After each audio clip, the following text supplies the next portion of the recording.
அன்பார்ந்த கன்னிராசி அன்பர்களே, இதுக்காக 9ஆம் இடத்தில் இருந்து வந்த குரு பகவான் இப்போது கர்மஸ்தானமான 10ஆம் இடத்துக்கு வருகிறார்.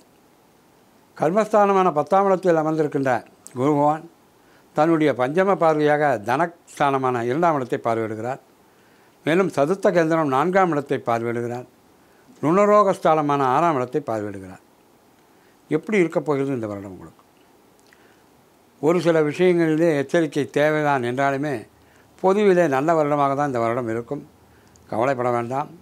அவ்வப்போது கோபம் தலை காட்டி சில விஷயங்களிலே சில தொந்தரவுகளை கொடுக்கக்கூடும் என்பதால் அந்த கோபத்தை அறவே சினத்தை அறவே தவிர்க்க வேண்டும். வார்த்தைகளை கவனமுடன் கையாள வேண்டும். எங்கும் எதிலும் அவசரம் வேகம் என்பதை சற்று குறைத்து நிதானித்து செயல்பட வேண்டிய காலமாக இந்த காலம் இருக்கிறது. அலுவலக மேலதிகாரிகளிடத்திலே சற்று ஜாக்கிரதையாக பேச வேண்டும். எல்லா விஷயங்களிலும் கவனம் தேவையாக இருக்க வேண்டும். புதிய வீடு வண்டி வாகன சேர்க்கை என்பது வெகு எளிதாக அமைந்து விடக்கூடிய காலம்தான் உங்களுக்கு என்றாலுமே அந்த வீடு மனை போன்ற விஷயங்களிலே டாக்குமெண்ட் விஷயங்களிலே சற்று கவனம் செலுத்த வேண்டும். வீட்டுக்கு வேண்டிய பொருட்களை வாங்கி குவிப்பீர்கள். அதிலே அத்தியாவசியம் இல்லாத பொருட்களை தவிர்த்து விட வேண்டும்.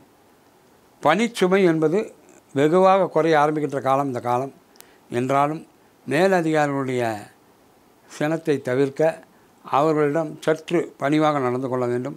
கடன் என்பது முழுமையாக தவிர்க்கப்படக்கூடிய ஒரு காலமாக இந்த காலம் இருக்க வேண்டும்.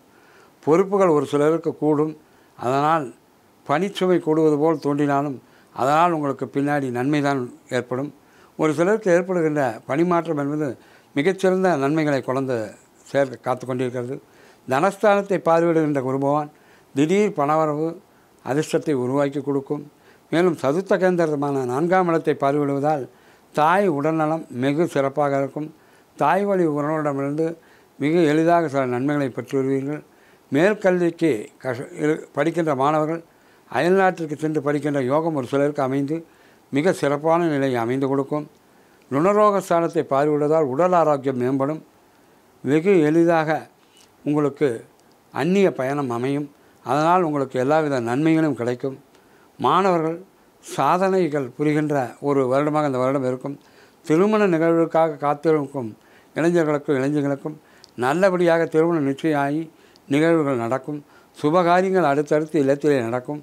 மொத்தத்திலே 70 விழுக்காட்டுக்கு மேல் குரு பகவான் இந்த வருடம் உங்களுக்கு நல்லது செய்ய காத்து கொண்டிருக்கிறார். ஓம் ஸ்ரீ காத்யாயினியை நமக ஓம் ஸ்ரீ காத்யாயினியை நமக என்கின்ற மகாமந்திரத்தை 21 முறைக்கு குறையாமல் ஜபித்து வாருங்கள். உங்களுக்கும் உங்கள் குடும்பத்தாருக்கு எல்லா நாளும் பெற்றுத்தர வேண்டி எல்லாம் வல்ல சாய்நாத பகவானையும் நான் பார்த்து செய்வோம்.